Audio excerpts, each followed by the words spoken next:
तब आगे देखेंगे कि तोतो चान उसे चिढ़ाती और हंसाती है। वह उसे जो है दोबारा पेड़ पर चढ़ने की कोशिश करने के लिए कहती है। अब वह चौकीदार के छप्पर से एक तिपाई सीढ़ी ले आती है। तिपाई सीढ़ी जो है ना, वो 3 कोने वाली सीढ़ी होती है। तो उसमें 3 या 4 कोने इस टाइप से बने हुए रहते हैं, जिससे कि गिरने की संभावना कम होती है ना। तो इस सीढ़ी के डगमगाने का भी कोई डर नहीं था। यासुकी चान फिर से प्रयास करता है। भयंकर गर्मी के दिन में वे दोनों संघर्ष करते हैं। तोतो चान जो है वो किसी भी तरह से यासुकी चान को पेड़ पर चढ़ाकर नई नई चीज़ें दिखाना चाहती है। वह उसे हर सीढ़ी पर चढ़ने पर मदद करती है। यासुकी चान भी पूरी शक्ति से पेड़ पर चढ़ने की कोशिश करता है। अंततः क्या होता है, वह पेड़ के पास तक पहुंच ही जाता है। तभी तोतो चान को लगता है कि उनकी सारी मेहनत बेकार हो गई। क्यों? क्योंकि यासुकी चान पेड़ के पास तो पहुंच गया, लेकिन पेड़ पर चढ़ नहीं पा रहा था।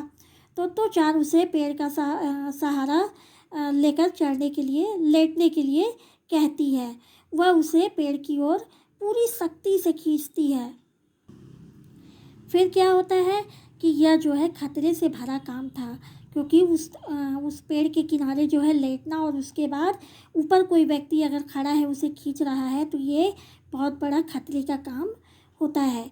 तो इससे ये है कि यह खतरे से भरा हुआ काम था। दोनों को इस स्थिति में देख कोई भी बड़ा आदमी जो है डर जाता। लेकिन यासुकी को तोतो चान पर पूरा विश्वास था और वही हुआ। वह यासुकी को पेड़ पर खींच लाने में सफल हुई। वे दोनों बहुत खुश थे। उन लोगों को दोनों को बहुत मज़ा आ रहा था। ऊपर दोनों पेड़ पर काफ़ी देर तक जो है बैठे रहते हैं। दोनों इधर उधर की बातें करते रहते हैं और उन्हें जो है सभी पेड़ जो है क्या है गीत गाते हुए लग रहे थे। मतलब वो ऊपर बैठ करके ये अनुभव कर रहे थे कि जितने भी पेड़ पौधे हैं वो क्या कर रहे हैं, गीत गा रहे हैं। यासुकी के लिए पेड़ पर चढ़ना जो है एक बहुत ही अपूर्व अनुभव था। तो इसलिए कहते हैं कि दोनों ने जो है बहुत ही खतरनाक काम किया था, लेकिन फिर भी उसमें वो सफलता हासिल कर लिए। लेकिन हो सकता है कि उन्हें सफलता नहीं भी मिलती, फिर भी वो लोग क्या किए, कोशिश किए और अपने डर भय को छोड़ते हुए आगे बढ़े, है ना। तो इस कहानी से हमको क्या शिक्षा मिलती है? इस कहानी से यह प्रदर्शित होता है कि सकारात्मक सोच जो होती है वो दृढ़ निश्चय जो होता है और निरंतर प्रयास करने का कार्य जो होता है वो हमेशा क्या करता है, सफलता दिलाता है। किसी भी असंभव कार्य को भी वो संभव बना देता है। तो बच्चों में जो है जोखिम कार्य करने की अपार क्षमता होती है। उनके द्वारा किए जाने वाले जितने भी साहसिक कार्य होते हैं उनका क्या करना चाहिए, हमको सम्मान करना चाहिए और उन्हें अपनाना भी चाहिए।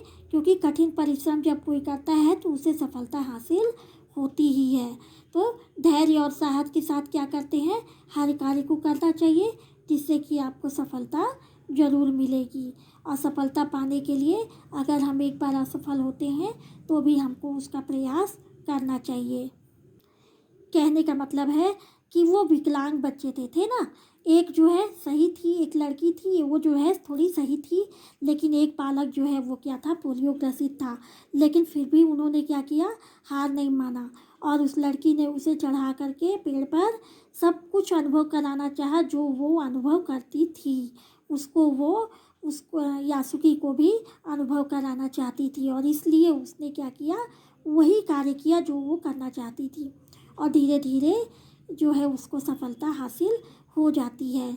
तो इसलिए कहते हैं कि हौसलों की उड़ान छू लेती है आसमान, मजबूत इरादों हो और जीने की हो ललक, तो दिव्यांगता भी बन जाती है वरदान। यानी कि जो विकलांगता होती है, अगर हमारे पास उड़ने की हम उड़ान भरने की अगर हौसला है हमारे पास, तो जो हमको विकलांगता हमको मिली है उसको भी हम वरदान बना सकते हैं। मजबूत इरादे हो तो हम सफलता हासिल कर सकते हैं। ठीक है, अब आगे का क्लास जो है, आगे का पाठ हम अगले दिन पढ़ेंगे।